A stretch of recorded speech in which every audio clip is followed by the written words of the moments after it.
Generic name of Enervon D+. If symptoms persist, consult your doctor. All new, best ever Enervon. Enervon D+. Ang Biogesic for Kids, di na kailangan i-shake. Syrup formula na. Para pag may naglatangan na, buhat agad, inom agad. Biogesic for Kids. Mas pinagaling, magpagaling. Versus previous formulation. Unilab yan. Paracetamol is the generic name of Biogesic. If symptoms persist, consult your doctor. Miss, pabili ng Farex B. Ayaw ko ng iba. Buong Pilipinas ay excited. Hindi nagpapahinto sa ngalay, tusok, manhid sa tulong ng Barracks Vitamin B1, B6, B12 with proper diet and healthy lifestyle.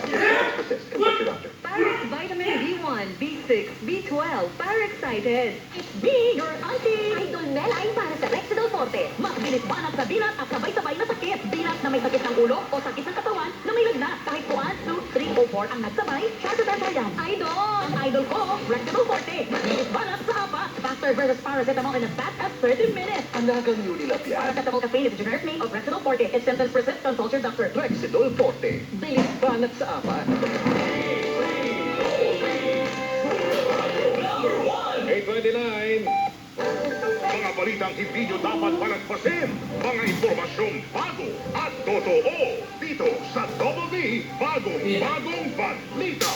Sama sina Joel Reyes Sobel at Rowena Salvacion sa Double D, bagong